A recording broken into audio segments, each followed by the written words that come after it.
Y'all, I got to this location to do my whole sitch. There was no red carpet. There was no flashing lights. So I had to do me a little bop, because I can't just do the high. It's very awkward for me, right? So I was expecting to have the carpet. They didn't. That's okay. Just won't be coming back to this church, okay? Let me stop playing. I'm happy to be here, to be preaching my first sermon. Like, what the heck, okay? Today we're going to be talking about a 7-letter word that we're all familiar with, but I want to give you 3 seconds to guess, okay? 1, 2, 3, miracles. And for me at least, the way that I've always heard about them is like, you need a miracle? You want a miracle? Are you waiting on a miracle? Okay, and then you just got your whole congregation going like this, raising their hand, talking about yes, Lord, making no impact, okay? Personal opinion. So I've heard it taught that way for a very, very long time. And so today I want to bring forth to you a new perspective that I am submitting myself under. Now, a friend of mine always says, listen, they probably talking about this somewhere, but I'm not in those rooms, I'm not in those spaces, okay? I'm not in those rooms that they might be covering this, and I'm not in those spaces, but I'm in this room, I'm in this space, and so my hope today is that I can change your mind about miracles, that I can change your mind about your life and the way that you can impact people based on how you communicate what God is doing in your life, that I can get you to believe that you're not waiting on a miracle, you're enduring a miracle. But often we don't see that because we're not taught that, and I get it. But today we're gonna break that. So let's talk about another 7-letter word. I was like thinking about it and I was like, B-E-I, oops. Okay, so I'm gonna spell it for y'all. B-E-L-I-E-V-E, believe. So the way that we are able to effectively communicate miracles changes the ways that we're able to influence how people, y'all. The way that we influence who people believe that God is. So you can see this tall container here. You probably was thinking what's going on. She needed some props. This girl, she trying to make up for the stumble that she just had, right? Okay. Pour a bit of water in here. I drank a bit. I was a tad thirsty. Okay, and of course, y'all, we got wine. Did I tell y'all today we're talking about John 2, verse 6 through 10. If you don't know, I'm gonna tell you right now, we're talking about Jesus' first miracle. That's why we got water, that's why we got wine. This ain't no party, this is church. Can't you see, okay? So we got the water here, a little bit of wine going. Better yet, I think I wanna add a little bit more water. This looks really good. And then, I'm gonna grab a glass, okay? I'm gonna grab a glass, pour just a little bit, save a little bit left just in case, you know, I wanna give somebody some more of this later. And then I want you to look at it and I want you to tell me if you can get somebody to believe that this red wine is potent, that the bottle says that it has blackberry, cranberries, vanilla. I want you to get somebody to believe that this is a good choice of red wine and that it hasn't been diluted. So I told you that I want to change the way that we think about miracles. When we sit in church and we hear, Jesus turned water to wine. Yes, Jesus turned water to wine, but if that's all that I have the ability to communicate, this is what I'm serving. This is what I'm serving. Diluted red wine. So we know that in the text, we're gonna get into the text.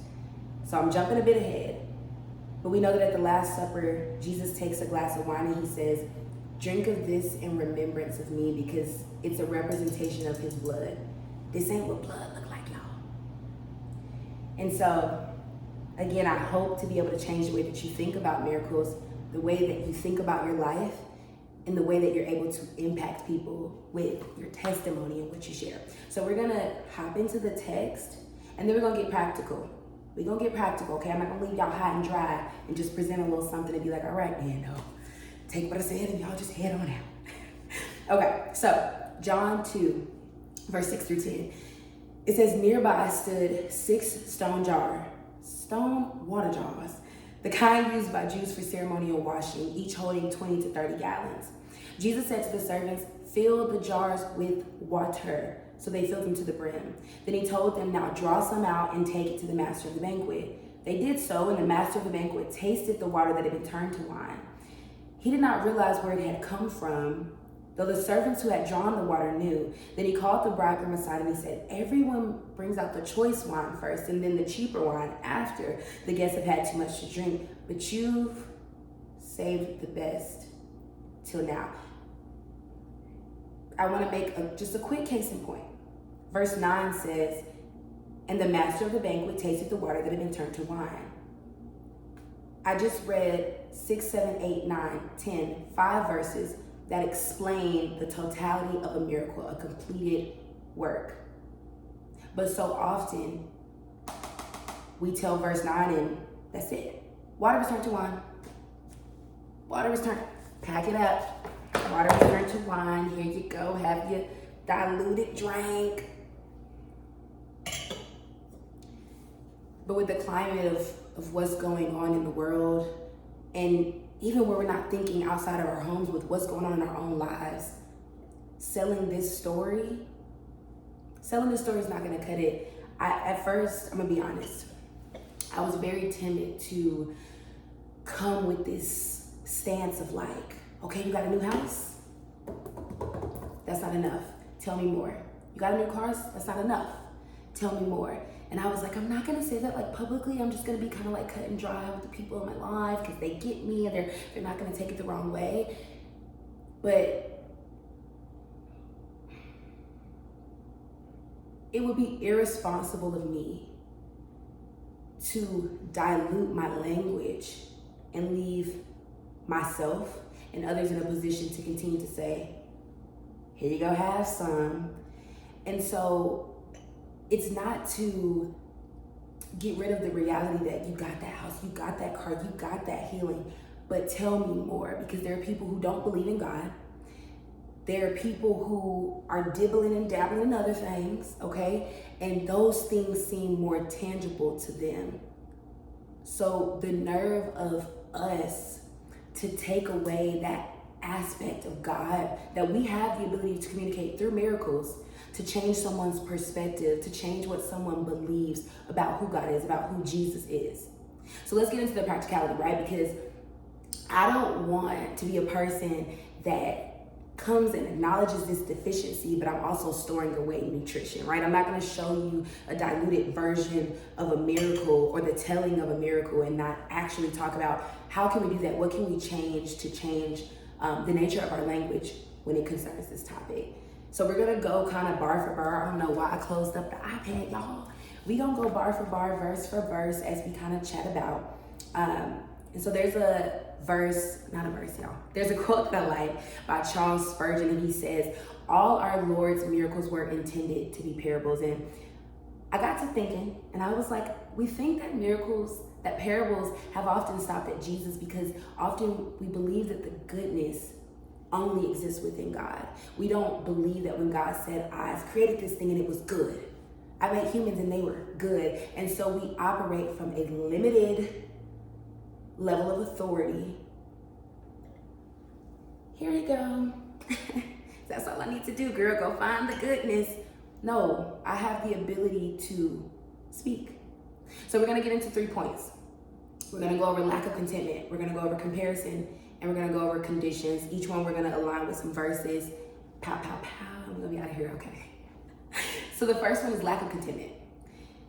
I'm gonna go ahead and read verse 6, where it says, nearby stood 6 stone jars, the kind used by Jews for ceremonial washing, each holding 20 to 30 gallons. 6 stone jars sat in place at a wedding. Like nobody came and said, all right, let's get the jar set. Jesus gonna do a miracle today. And so often we want to change the nature of our circumstance. We don't have contentment, and so we're like, Jesus, change this, move this, bring this, do that. But when you lack contentment, you lose your ability to lean in and to say what is already there. Jesus took hold of what was already there, what was used as purification in that time to foreshadow purification that he later become on the cross. But he used what was in the room and nothing was changed. And so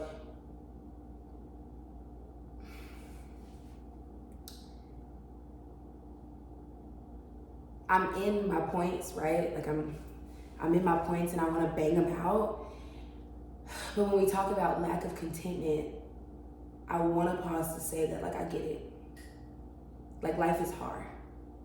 If I get emotional, like, let's go off and let's just do that, right? I get it, like, life is hard, for real.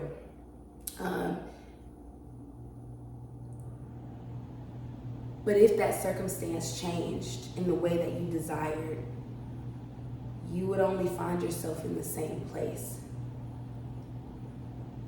Jesus just showed up and everything that he needed was there. So lean into your circumstance. Don't sit praying for God to help you abort this circumstance over and over every night. You're just begging when you need to say, Lord, open my eyes to see what is here, what is already in my vicinity that I can operate with and work underneath your authority with, so that way I can experience the miracle that I'm already walking through. Point 2, comparison. When we compare ourselves, we cause ourselves to misstep. When we look at verses 7 and 8, Jesus said, the servants fill the jars, they did that. Now draw some, take it out, bring it to the master, they did that. God speaks to them in instructions. And so I found that a journey of instructions is okay. A journey of instructions is okay, right? If you don't have it planned A to Z, it's okay. It's okay for God to give you one instruction, for you to do it, and then for him to give you the next instruction. Point 3, I'm kind of chopping, I'm being quick. Conditions. Verse 10 says, everyone brings out the choice wine first, and then the cheaper wine after the guests have had too much to drink, best save it till now. Verse 9 says, he tasted the wine and then turned, and he did not realize where it came from. The servants did. Then he called the bridegroom, and that's what he said about the wine. You cannot properly communicate a miracle if you don't understand the conditions at which the situation that God turned was in. It says that he didn't know, but the servants did, because they understood that the initial condition was water, and they also understood that the final condition was wine. How can we communicate a system that has been broken by way of wine, by way of Jesus, if we don't even understand what happened, right? Even the bridegroom, even the servant who served the bridegroom had the knowing and the, okay, I'm gonna keep going instead of stopping the video.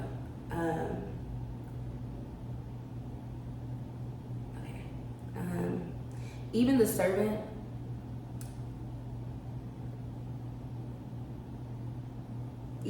the servant who served the bridegroom had a knowing of what the condition was. And so as we lean in our situations, we need to understand what condition is this thing in. Because when God turns it, I want to be able to actively communicate, what the heck did he turn? And I think we have to understand what we're up against, right?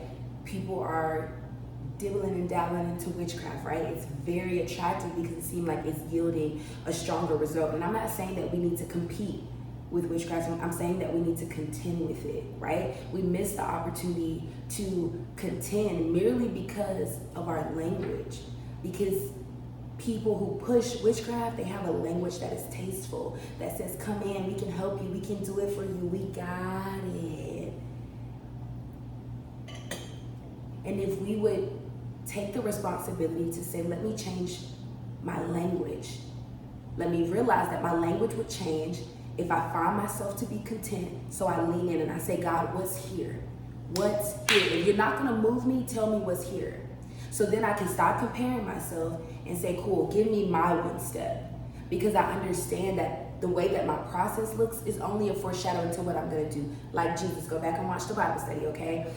Everything that Jesus does in his first miracle foreshadows what's gonna happen in his last miracle. Everything that you're enduring now foreshadows what's gonna happen in your life in 3 years, in 5 years, in 10 years, whatever the case.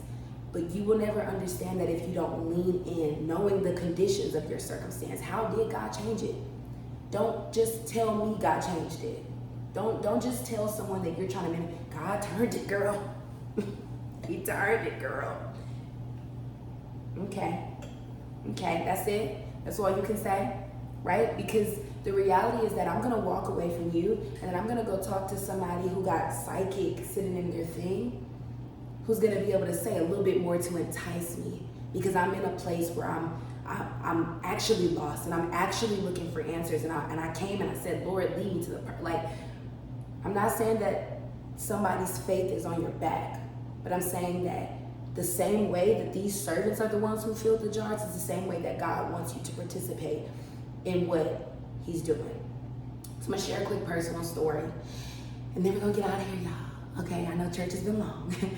Today at church, I oversee our chairs team, and we had the opportunity of deciding, are we gonna add more chairs, are we gonna leave chairs off? And it was raining, so we were like, okay, attendance might be low because of rain. But then I had a thought, and I knew that it was God, and I said, we're not going to prepare as if people are going to submit to obstacles.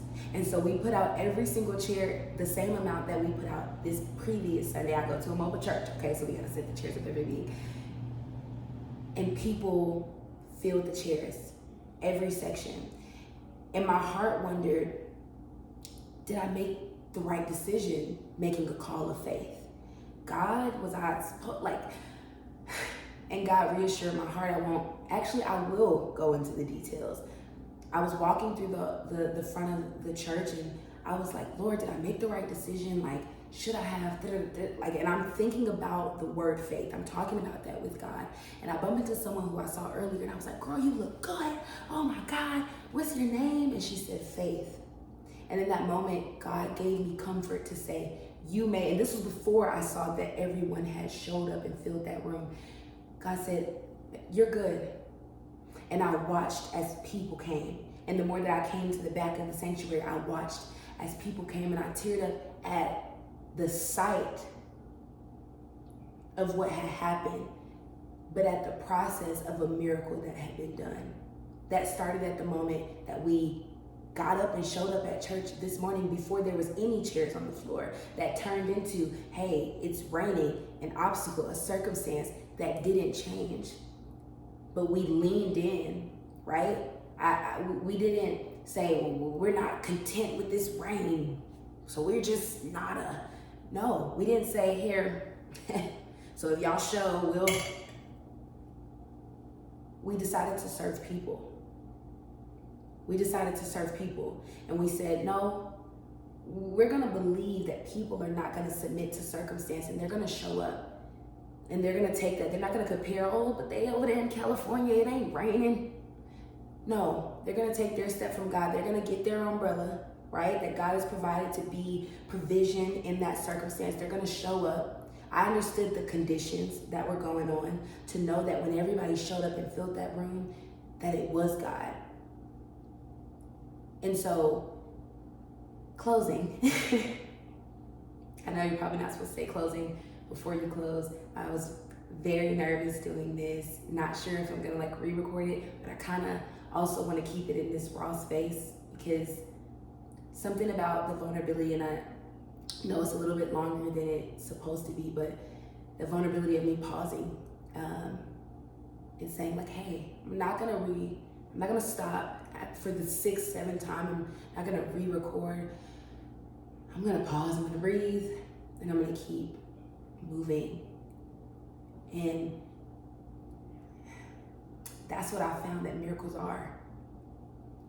When you think, I'm just waiting on a miracle. I'm waiting for God to come through. It's the process. I actually really am proud of the fact that I kept going, that this is what I was able to offer. So you could see, it's just the process. If you gotta pause, if you gotta catch your breath, if you gotta resume, do what you have to do, but stop serving this. That sounded so profound. Seriously, do what you have to do, but stop serving. And then not only you done gave this, once this is gone, you're like, all right, cool, girl, let me give you some more. Why are you carrying this? And I think, I know, I often say things so much on things that I'm definitive about. that miracles break systems because they are a reflection of who Jesus is. If you have co-signed the name of Jesus, if you have, Jesus makes the darkness tremble, you said that. If you have co-signed the name of Jesus, stop making people think that this is Jesus. This one right here. Take the responsibility to say, this isn't potent enough. This isn't good enough. This is not good enough. I'm not gonna give that. Don't worry, about to break the glass, child. I'm not gonna give that.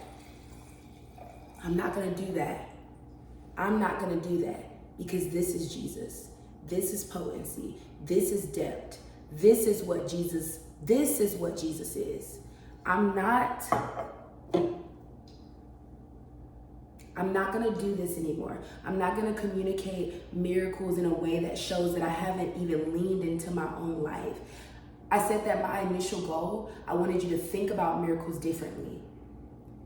It's not just one thing, it's a collection of things that make a beautiful story. I said in the Bible study, miracles, the front part of miracles, mir means to wonder. Don't leave people at a wonder, because at the moment that people don't know how to get past their wonder, they're gonna go find something that seems more enticing to help them in the struggle of life.